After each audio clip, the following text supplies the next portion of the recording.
안녕하세요. 박프로입니다. 오늘 제가 준비한 영상의 제목은 바로 "대한민국은 총체적 난국에 빠졌다." 자, 이 제목으로 오늘 영상을 좀 준비를 했는데 음모론자, 이렇게 좀 생각을 하실 수도 있겠지만 좀 굉장히 심각한 시기를 앞두고 있습니다. 이제 이번 주 같은 경우에는 우리나라 기준금리 인하를 결정하는 그 시기에 왔고요. 자, 그리고 미국 같은 경우에는 생각보다 경제가 굳건했기 때문에 추가 금리 인하 어 횟수를 낮췄음에도 이제는 더 이상 금리 인하가 없다. 내지는 금리 인상 얘기까지 나오고 있는 상황입니다. 장단기 금리차 벌어지면서 우리나라 같은 경우에 금리를 올리지도 못하고 내리지도 못하는 지금 상황에 맞닿았습니다. 그래서 이제 앞으로 어떻게 좀 해야 될까? 시장에 좀 크나큰 쇼크가 충격이 좀 있을 수 있지 않을까 싶거든요. 시장의 큰 변동성, 이걸 우리가 활용을 할지 아니면 우리가 이걸 좀 피해 갈지 결정을 해야 되는 지금 중요한 시기에 있다라고 생각을 합니다. 자, 우리나라의 금리, 미국의 금리, 중국의 금리, 일본의 금리, 그 어느 때보다 굉장히 좀 중요한 시점입니다. 여러분들이 이해하기 쉽게 최대한 쉽게 영상에서 풀어서 설명을 했으니까요. 여러분 영상 끝까지 시청하셔서 도움들 많이들 받아 가셨으면 좋겠고, 오늘 영상 시작하기 전에 구독, 좋아요 부탁드리도록 하겠습니다. 자, 본 내용 말씀드리기에 앞서서 이런 내용이 나왔습니다. 미국 재무부 장관 지명자 베센트 지명자는 이 세 가지를 지금 강하게 좀 추진을 하고 있다라고 하는데, 미국 국채 투자를 했다 그러고요. 위안화 숏 베팅이죠. 하락의 베팅을 강하게 했다 그랬고요. 자, 그리고 비트코인 투자를 했다라고 밝혔습니다. 자, 지금 현재 상황으로 봐서는요. 어쨌든 미국 국채 급등하고 있죠. 이전 영상에서 말씀드렸던 것처럼 트럼프는 미국 국채를 올리고 싶어 합니다. 네, 이전 영상 참고 한번 해 보시면 좋을 것 같고요. 자, 위안화 약세. 계속해서 중국은 내수 부양, 그리고 계속해서 금리를 낮출 생각입니다. 그러다 보니 여전히 위안화 약세 지속되고 앞으로 계속될 것이라고 지금 예상이 되고 있고요. 자, 그리고 비트코인 같은 경우에는 비트코인을 팔 때 미국 국채를 담보로 하는 뭐죠? 바로 스테이킹 코인을 활성화시키려고 하는 전략을 가지고 가고 있습니다. 자, 결국적으로는 지금 금리 추가 인하를 하지 않을 가능성도 굉장히 높다는 거죠. 트럼프 시대의 키워드에 따른다면.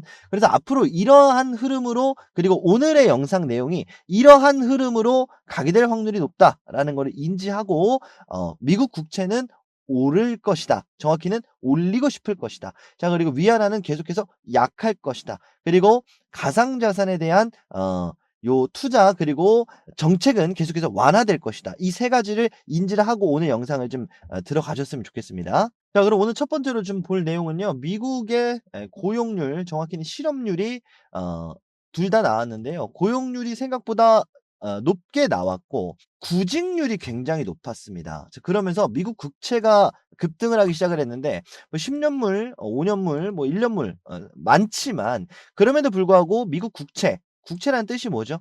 미국한테 내가 돈을 빌려주면 미국이 나한테 연이자 몇 퍼센트를 주는 겁니다. 자, 우리나라 사람이 미국한테 투자를 한다, 미국이란 나라에 투자를 한다라고 한다면 신용도가 높나요, 낮나요? 굉장히 높죠. 그럼 미국보다 신용이 좋은 나라가 있습니까? 없죠. 자, 미국이 전 세계에서 가장 안전한 투자 자산, 국가이자 미국 국채다라고 한다면 전 세계에서 가장 안전한 투자 자산이라고 보시면 됩니다. 자, 그리고 국채가 가격이 올랐다는 거는 추가 금리 인하를 하지 않는다라는 얘기가 되죠. 말씀드렸던 것처럼 내가 미국한테 얼마를 빌려줬을 때 얘네가 몇 퍼센트의 이자를 줄 거 아닙니까? 그쵸? 이 몇 퍼센트의 이자는 뭘로 결정이 되죠? 바로 미국 금리로 결정이 됩니다. 그래서 미국 금리가 높을수록 국채의 가치는 높아진다는 거죠. 자, 금리를 내리지 않는다는 것은 곧 미국 국채의 상승을 의미를 합니다. 자, 그래서 미국의 경제가 좋기 때문에 굳이 금리 인하를 할 필요가 없다는 거죠. 인플레이션, 시장에 돈이 풀려서 인플레이션이 와도 경기가 어려우면 돈을 풀어야 되는데, 그렇지 않으니까 인플레이션 오히려 올 것 같으니까 그걸 잡기 위해서 금리 인하를 안 할 수도 있다라는 의견들이 나오고 있는 겁니다. 그래서 미국 국채가 상승을 하고 있는 거고. 자, 실업률도 같이 나왔는데요. 실업률은 예상치보다 낮게 나왔습니다. 자, 그래서 실업률이 올라가지 않고 있어요. 결국은 그냥 평시 유지를 하고 있는 겁니다. 실업률은 비슷한데 고용률이 늘어난다. 결국은 미국 경제가 미국의 일자리가 굳건하다라는 얘기가 되겠죠. 그리고 특히나 구인 건수가 굉장히 높게 나왔습니다. 그러면서 '아, 일자리가 점점 더 늘어날 수도 있겠구나.'에 대한 이야기들도 함께 나오고 있는 이유가 바로 여기 있죠. 자, 다만 일단 헬스케어 서비스, 자, 그리고 거버먼트, 자, 정부 일자리와 그리고 헬스케어 쪽에 일자리가 굉장히 많이 늘어났었기 때문에 코로나 팬데믹 때도 마찬가지였고요. 전염병도 마찬가지였고요. 그리고 바이든 정부 때 있었던 정부 일자리까지 포함을 해서 이거는 그래도 지금 단순히 수치로만 계산할 수가 있는 것은 아니다. 어쨌든 구인 건수도 많고 새로 실업률도 낮고 그리고 고용률도 높아졌지만 우리가 이러한 수치 때문에 속단할 수는 없다라는 이야기도 일각에 나오고는 있습니다. 다만 좀 수치가 명확하게 어쨌든 미국 경제가 굳건하다라는 내용을 보여주고 있기 때문에 추가 금리 인하는 할 필요가 없다라는 얘기가 지금 나오고 있는 거죠. 파월 의장도 굉장히 곤란한 상황일 겁니다. 미국 국채가 이렇게까지 올라 버리고 기준금리 인하를 하려고 했는데 갑자기 완전히 180도 지금 흐름이 뒤바뀌어 버렸잖아요. 지금 완전 아예 미국 쪽에서도 이제 1월 연례 회의 FOMC를 통해서 올해에 지금 기준금리를 어떻게 가져갈지 완전히 180도 다른 전략을 지금 세우고 있을 가능성도 높습니다. 왜냐면 지금까지 파월 의장이 점진적으로 금리 인하를 하려고 했던 걸 다시 한번 원래대로 돌아가는 그런 흐름으로 좀 연결이 될 수도 있기 때문인데요. 간단하게 이 금리에 관련된 좀 설명을 좀 드려 보면, 자, 고금리 시대 때는 "이자를 높게 쳐 준다."라고 한다면 은행에 돈이 많이 모이게 되죠. 그리고 특히나 미국의 금리가 전 세계에서 가장 높은 시장이었기 때문에 미국 쪽의 달러가 많이 회수가 됩니다. 자, 결국은 바이든 시대 때 풀어 놨던 달러가 다시 한번 미국으로 돌아오게 된 건데, 결국은 이거를요 기준금리 4.5%라고 했을 때 은행에만 넣어 놔도, 미국 은행에만 넣어 놔도 연이자가 4.5%면 너무 좋죠. 자, 그러면 은행에 넣어 놓는다라는 얘기는 어떻게 됩니까? 주식 시장에 있는 돈이 빠진다라는 얘기가 되거든요. 그래서 금리 인상 시기에 주식이 정확히는 에 증권 시장이 하락한 모습을 보였었죠. 자, 근데 이렇게 되면 결국은 장기적으로 고금리 시대로 가게 되면 경기 침체가 역으로 오게 됩니다. 자, 그러니까 기준금리를 점진적으로 낮추면서 은행에 있는 돈을 다시 한번 시중에 좀 풀기 시작을 한 건데요. 금리를 너무 과도하게 올려도 경기 침체가 오고 금리를 너무 과대하게 내려도 경기 침체가 오는 상황이기 때문에 반드시 점진적으로 금리를 내려야 되는 상황이었습니다. 점진적으로 내리면서 연착륙을 하려고 하고 있었는데 다시 금리를 올린다? 다시 금리 동결로 오랫동안 간다? 오히려 이거는 파월 의장의 임기 동안에 금리를 올려놓고 마무리를 하지 못하는 상황이 발생을 하는 겁니다. 결국은 다시 한번 달러가 미국 쪽으로 들어가게 되겠죠. 다시 들어가게 되면 어떻게 됩니까? 주식 시장에 있는 돈이 이탈하게 되겠죠. 연착륙을 하지 못하는 겁니다. 나스닥에 들어간 돈이 다시 빠진다는 거예요, 시중으로. 자연스럽게 주식 시장의 가격은 하락하게 될 거고요.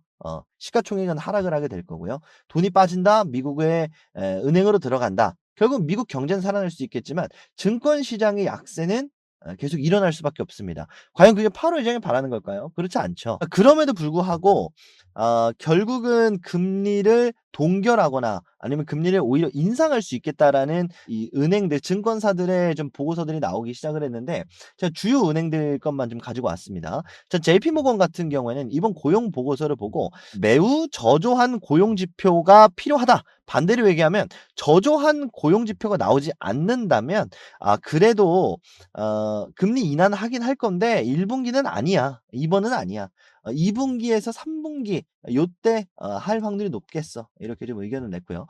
자, BofA 뱅크 오브 아메리카 같은 경우에는 "이제 추가 금리 인하는 어렵다. 오히려 금리 인상할 수도 있겠다." 이런 의견까지도 내놨습니다. 근데 몇 가지 좀 좀 간단하게 좀 보면, 이제 골드만삭스 같은 경우에는 6 월, 12월 마찬가지로, 자, JP 모건처럼 2 회에 인하를 얘기를 했지만 결국은 더 늦게, 골드만삭스 같은 경우에는 거의 하반기에나 좀 가능할 수가 있겠다. 이런 얘기가 좀 나왔고요. 모건 스탠리 같은 경우에는 추가 금리 인하 좀 더 인플레이션을 보고 결정할 수도 있겠다. 그래서 3월 인하는 할 수도 있겠지만 나머지는 모르겠다. 결국은 공통점이 불투명하거나 하반기에 금리 인하를 할 것이다가 지배적이거든요. 자, 그리고 내용 쪼끔만 더 보면요. 시티뱅크 같은 경우에는 5 월에 첫 금리 인하를 할 수도 있겠다. 결국은 공통적입니다. 경제 지표가 나쁘지 나오지 않는 이상은 올 하반기에나 좀 금리 인하를 할 것이다라는 거죠. 그리고 월스트리트 저널 같은 경우에는 트럼프 취임에 관련된 이야기도 나왔는데 "이민자를 추방한다."라는 정책이 실시를 하게 되면 "노동 시장은 더 타이트해질 가능성이 높다." 이 얘기가 뭐냐 이민자 밀어내면 미국 자국민들의 일자리가 늘어나죠. 그러면서 고용 지표가 오히려 더 좋게 나오면서 오히려 더 금리 인하를 하게 될 명분이 줄어든다는 거. 자, 그래서 지금 미국 경제가 굉장히 탄탄하다라는 게 오히려 주식 시장의 하락을 유발할 수가 있다는 거고 올 하반기 특히나 올 상반기는 굉장히 침체장으로 좀 이어질 수가 있다는 겁니다. 특히나 금리를 인하를 하게 되면 인플레이션이 온다라고 말씀을 드렸잖아요. 그럼 반대로 금리를 인상을 하게 되면 인플레이션을 잡는 효과가 생깁니다. 자, 추가 금리 인상에 대한 근거 중에 하나로 지금 LA 산불이 이야기가 나오고 있는데요. 피해액이 벌써 73조가 넘었다라고 합니다. 80조 가까이 된다라고 하는데 하루빨리 좀 진화되기를 바란다 좀 말씀을 드리고 어쨌든 간에 이번 영상의 주제는 아니니까 얘기를 좀 더 이어나가 보게 되면요. 캘리포니아 같은 경우는 이미 보험료가 50% 부근까지 인상이 됐다라고 합니다. 작년에도 한번 불이 났었던 적이 있죠. 자, 보험료가 올라가게 되면 어떻게 됩니까? 물가 상승으로 이어지게 되는 겁니다. 이것 또한 인플레이션이고 캘리포니아 같은 경우에는 미국에서 가장 농업이 활성화되어 있는 주입니다. 자, 그래서 캘리포니아 우리가 오렌지 많이들 들어보셨잖아요. 지금 LA에서 산불이 이렇게 크게 나 가지고 지금 농장들이 다 타 버리면 어떻게 되냐면 전 세계의 이 곡물 가격이 상승을 하게 됩니다. 자국에서는 얼마나 더 하겠습니까? 자, 농업 분야에 인플레이션이 온다라는 건 결국 생필품으로 오게 되는 거고요. 생필품 가격 상승은 인플레이션에 지대한 영향을 미칩니다. 그럼 어떻게 해야 되죠? 인플레이션 잡기 위해서 금리를 오히려 올려야 될 수도 있습니다. 이런 미국 시장 속에서 금리 인상 내지는 동결로 오래 지속될 것이다라는 상황 속에서 이창용 총재가 "우리나라 금리 시장을 그럼 어떻게 할 것인가? 그럼 우리도 올리면 되는 거 아니냐? 왜 금리 왜 인하를 하려고 하냐? 동결로 가거나 올리면 되는 거 아니야?" 근데 사실 이게 말처럼 쉽지가 않습니다. 최근에 계엄령 사태도 있었지만 결국 미국 시장이 올라가면서 환율 차이가 굉장히 많이 벌어지게 됐거든요. 그러면서 우리나라 기업들이 결국은 수출로 먹고 사는 나라인데 자, 들어오는 원자재 값이 비싸졌죠. 자, 그런데 비싸게 사들여 왔으면 비싸게 팔아야 돼요. 근데 그게 지금 안 되고 있는 상황이거든요. 그러다 보니까 고금리 시대에 대출 이자 나가야 되고 비싸게 사들여온 물건을 비싸게 팔지도 못하고 싸게 팔고 있는데 왜냐면 중국이 떨이로 물량을 계속해서 저렴하게 덤핑을 하고 있으니까. 중국은 금리 인하를 계속해서 가지고 가려고 합니다. 그리고 그 금리 인하가 효과적이에요 지금. 중국이 디플레 수출이라고 지금 얘기가 나오는데 이번에 중국 수출이 7.1%로 사상 최대의 기록을 하게 됐습니다. 무역 흑자 1,400조 원이다라는 지금 얘기가 나왔는데 미국이 계속해서 중국을 견제를 하려고 하는데 자, 관세도 이런 얘기 때문에 나오는 겁니다. 견제를 하려고 하는데 중국이 그러니까 "아 그래 그럼 우리 금리 인하시킬게. 그리고 우리 싸게 만들어서 싸게 그냥 전 세계 물건을 살포를 해 버리는 겁니다." 그러면 전 세계가 사실 물가도 지금 가뜩이나 비싼 상황에서 사실 중국이 좋아서 물건을 쓰지는 않을 거예요. 그렇지만 어쨌든 싸니까 비슷한 수준의 품질이라면 중국 쪽을 선택을 할 수밖에 없겠죠. 자, 그럼 우리나라 기업에는 타격이 있을 수밖에 없는 겁니다. 지금 사실상 뭐 우리가 옛날에나 뭐 중국이 기술력이 안 좋다라고 하지만 중국 기술력 굉장히 많이 올라왔잖아요. 자, 그러면 우리나라 회사들의 기업들의 시장 경쟁력은 점점 줄어드는 겁니다. 실제로 우리나라 공장들을 보면요. 오히려 물건을 들여와서 제조해서 인건비 더해지죠. 생각하는 뭐 감가상각비 이런 거 다 들어가죠. 자, 그리고 막상 수출하려고 보면 중국 기업들이 워낙에 싸게 파니까 이거를 뭐 싸게 안 팔 수가 없는 거예요. 그러다 보니까 적자가 나고 공장 가동을 중단한 지금 기업들이 상당히 많이 늘어났습니다. 대기업도 지금 휘청이는데 그 아래에 있는 하청 기업들은 얼마나 지금 위기겠습니까? 자, 이게 첫 번째 이유고요. 자, 두 번째로는 금리를 인하시켜야 되는 이유에 대해서 말씀을 드려보겠는데 인하가 되지 않으면 정말 이제 위험한 최악의 상황 같은 경우에는 뱅크런 사태를 우려하는 목소리들이 좀 나오고 있습니다. 국내 은행에서 회수불능 부실 채권 2조 6천억 정도가 지금 조사가 됐는데요. 기업에 빌려준 채권도 있고요. 그리고 추가적으로 이 부동산 대한민국 부동산 투기의 이 붐에 은행들이 부당 대출, 과도하게 대출을 많이 좀 빌려준 상태입니다. 결국은 이 은행도 돈놀이하는 상황이다 보니까 많이 빌려주면 이자를 많이 받아 먹거든요. 근데 이게 전 세계 경제가 급속도로 악화가 되다 보니까 돈을 못 받게 되는 상황이 되는 거예요. 결국은 이 인원들, 부동산 투기 인원들, 회사들 전부 다 파산 신청하면 은행은 빌려준 돈 전부 다 날리게 되는 거죠. 자, 그러면 어떻게 됩니까? 은행 파산하게 되는 거고, 이게 IMF, 이게 국가면 IMF가 오는 거고, 이게 회사면 파산이 오는 거고, 이게 은행이면 뱅크런이 오는 겁니다. 자, 이 부분에 대한 지금 걱정이 많이 좀 늘어나고 있는 거고, 은행권 파산하게 되면 줄줄이 소세지예요. 은행 파산하게 되면 지금 여기 들어가 있는 일반 서민들, 기업들, 결국은 이 은행을 통해서 거래하는 모든 기업들이 줄도산을 하게 되고, 자, 대한민국에 대한 신용 등급 떨어지게 되고, 자, 그러면 자연스럽게 나라의 붕괴까지도 올 수가 있거든요. 고금리 경기 침체에 이자를 못 갚는 기업이 늘었다라고 돼 있는데, 지금 이자도 못 갚는 상황이다라는 겁니다. 그럼 이자라도 갚게 금리를 낮춘다라는 겁니다. 그래서 대출 이자는 내려가지 않습니다. 대신에 신규 대출 말씀을 드리는 겁니다. 대신에 기존 대출의 이 변동금리 이자만 내려갈 거예요. 그래서 뭐 이런 뉴스들 많이 보셨을 텐데, 와, 이거는 뭐 은행이 빌려준 돈에 대해서만 금리 인하를 시키고, 새로 신규 대출은 금리 높게 받으면은 이거 뭐 은행만 좋자고 하는 거 아니냐. 맞아요. 은행 좋자고 하는 겁니다. 신규 대출을 받지 말라고 하는 거고요. 기존에 있는 대출을 빨리 상환을 받아서 은행을 정상화시키려고 하는 정책입니다. 그래서 금리 인하하면 안 되는 상황이거든요, 솔직하게 냉정하게. 그런데 그렇게 가면 대한민국의 몇 기업들이나 좀 버틸 수 있을 것이고, 이거 은행이 가지고 갈 수가 있을 것이냐. 결국은 지금 정말 총체적 난국에 빠져 있습니다.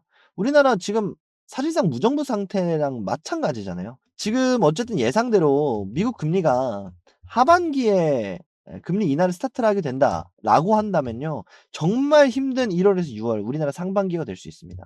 이 사이에 미국 금리 동결로 가거나 오히려 인상을 하거나, 근데 우리나라는 반면에 인하를 해 버린다? 금리 차 점점 벌어지고요. 자, 이 환율이 계속해서 상승을 하게 될 겁니다. 환율 상승하다 보면 어떻게 된다 그랬죠? 우리나라 기업들 정말 버티기 힘들어질 수 있습니다. 중국이 없었다면 괜찮을 수도 있어요. 원자재 비싸게 사 와서 비싸게 팔면 되니까. 근데 지금은 비싸게 사 와서 싸게 팔아야 되는 상황입니다. 정말 위기인 상황이다. 이런 관점에서 봤을 때 환율이 계속해서 오른다는 거, 이 부분이 한국은행의 1월 16일 회의에 정말 좀 중요한 논지지 않을까 싶습니다. 자, 그러면 금리 동결로 가면 어떻게 될까요? 원달러 금리 차는 축소가 되면서 환율이 하락을 하게 되겠지만, 이제는 내가 투자하고 있는 기업들 내지는 내가 관심 있는 기업들의 그 업황을 좀 많이 봐야 될 것 같고요. 대기업이라도 안심할 수 없는 상황입니다. 얼마 전에 석유화학 분야, 이런 분야 같은 분야가 우리나라에도 더 생겨날 수도 있습니다. 그래서 중국이 떨이하고 있는 그 분야, 뭐 2차 전지도 있을 거고요. LFP 배터리 같은 이런 분야들, 중국이 손대고 있는 분야는 금리를 동결로 간다라고 했을 때 정말 투자를 좀 조심해야 되는 그런 상황이겠습니다. 그래서 어떻게 흘러갈지는 모르겠습니다만, 인하로 가게 됐을 때는 인하로 가는 대로 정말 힘든 시기를 보내게 될 거고요. 동결로 간다면 그나마 좀 나을 수는 있겠지만 기업들이 힘든 시기를 보낼 겁니다. 그러면서 뭐 유상증자가 나올 수도 있겠고요. 전환사채가 나올 수도 있겠고요. 버티기 위한 흐름으로 가게 될 확률이 높겠습니다. 그래서 1월 16 일에 정말 좀 중대한 결정을 앞두고 우리나라 주식시장이 계속해서 좀 약세를 가져가게 될 확률이 굉장히 높겠습니다. 외국인들의 지속적인 매도도 이어질 것으로 좀 예상이 되고요.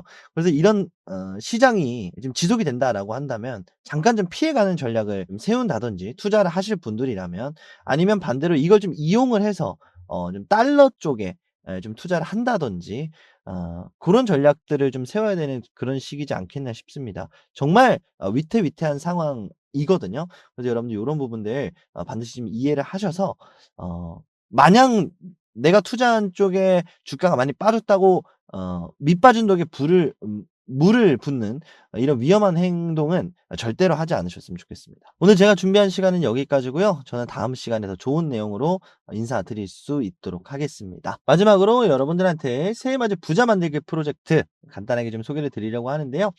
주식 공부방, 제가 직접 운영하고 있는 요 주식 공부방에 여러분들을 모두 다 초대를 해 드리려고 합니다. 우리 구독자 여러분들이라면 모두 다 무료로 들어오실 수 있는 방이고요. 간단하게 제 소개를 좀 드리자면요. 그냥 유튜브에서 떠드는 뭐 그런 사람은 아니고요. 투자 자산운용사 자격증을 취득을 했습니다. 그래서 한국금융투자협회에 정식으로 등록이 돼 있는 참투자자문 소속으로서 자문 인력 활동을 하고 있는 자문역 박준형이라고 하고요. 자, 이렇게 11,482분과 함께하고 있는 주식 공부방을 운영 중에 있습니다. 박준형 자문역 운영이라고 적어놨죠. 자, 이 방에 초대를 드린다 라는 건데, 자, 이런 분들이 좀 들어오셨으면 좋겠습니다. 주식은 좀 하고 싶은데 내지는 국내 주식을 해야 될지 미국 주식을 해야 될지 자체도 고민이신 분들에게 말씀을 드리고 싶은 건데요. 뭐 세금 어떻게 해야 되는 거지? 어느 증권사를 사야 되는 거지? 어느 상품을 사야 되는 거지? 굉장히 어려운 선택지이실 거라고 생각을 합니다. 그럴 때 그냥 가만히 계시지 마시고 이곳저곳 찾아다니다가 이상한 길로 접어들지 마시고, 우리 구독자 여러분들이라면, 그리고 오늘 영상 새로 보신 분들이더라도 구독을 그리고 좋아요를 눌러주시면 이제 구독자가 되시는 거니까, 이제 구독자가 되셨으니 이 방에 모두 다 들어오셔서 어떻게 하는지 모르겠어요, 뭘 사야 될지 모르겠어요 라고 하시는 분들, 어, 박프로와 함께하는 새해 맞이 부자 프로젝트 모두 다 좀 들어오셨으면 좋겠습니다. 사실 말은 거창하게 했는데요. 지금 어떤 기업이 우량한지, 어떤 흐름으로 가고 있는지 그냥 쉽게 방에서 공유해 드린다라고 좀 보시면 될 것 같고요. 자, 간단하게만 좀 보여드리면 당일에 어떠한 좀 이슈가 있었는지, 그리고 이렇게 산불 같은 게 났을 때 어떤 규모로 났는지, 그리고 최근에 오르고 있는 산불 관련주들이 어떤 게 있는지 이렇게 말씀을 드리고, 그 중에서도 어떠한 기업이 좀 수혜를 어떻게 받아가고 어떠한 기업들이 좀 유망한지 요런 내용들 여러분들한테 좀 공유를 드리는 방이다. 한마디로 정보가 나오는 주식을 공부할 수 있는 방이다. 이렇게 좀 생각을 하시면 될 것 같아요. 자, 참여 방법은요, 어렵지 않습니다. 1668-5284번으로 구독, 좋아요 눌러주시고요. 지금 시청하시는 분 누구든지 상관없습니다. 구독, 문자 메시지 전송해 주시고, 제가 텔레그램방 링크 전송할 수 있도록 시스템을 맞춰 놨습니다. 1668-5284번 010이 아니잖아요. 수신 전용 번호거든요. 그래서 여러분들 간혹 가다가 이제 문자 보내면은 뭐 개인정보 유출되는 거 아니야? 이렇게 생각하시는 분들이 있는데, 텔레그램방 링크 전달용 외로는 유출하거나 뭐 이런 사고 요런 걸 방지하기 위해서 수신 전용 번호로 1668-5284번 번호를 따로 만들어 놨다라는 점. 그래서 이런 부분들은 걱정 안 하셔도 될 것 같고요. 제 1668-5284번으로 구독, 문자 메시지 전송해 주시고, 뭐 댓글 많이들 좀 달아 주시고요.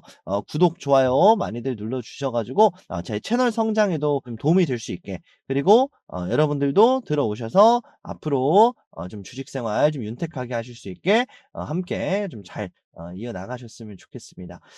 좀 새해부터 좋지 못한 좀 이야기들이 좀 많이 나오고 있는 상황에서 결국은 좀 준비를 잘 해야 되는 좀 시점인 것 같아요. 그래서 결국은 이런 시점이 곧 투자의 기회가 되기도 하거든요. 이런 시기 잘 이겨내고 투자를 시작하시는 분들이라면 충분히 매력적인 구간이 있다라고 좀 보여지니까요. 여러분들 요거 꼭 유념하셔 가지고 앞으로 투자하시는 데 도움들 좀 받아 가셨으면 좋겠습니다. 1668-5284번으로 구독, 문자 메시지 지금 바로 남겨 놓으시면 제가 확인하는 대로 텔레그램 링크 전송해 드리도록 하겠습니다. 자, 요렇게 좀 마무리를 하고 다음 시간에 더 좋은 영상으로 인사드리도록 하겠습니다. 문자 메시지 안 보내신 분들 보내놓으시고, 구독, 좋아요 안 누르시는 분들 잊지 말고 한 번씩 꾹꾹 눌러주시면 감사하겠습니다. 자, 오늘 여기서 인사드리도록 하겠습니다. 박프로였습니다. 다음 시간에 뵙도록 하겠습니다.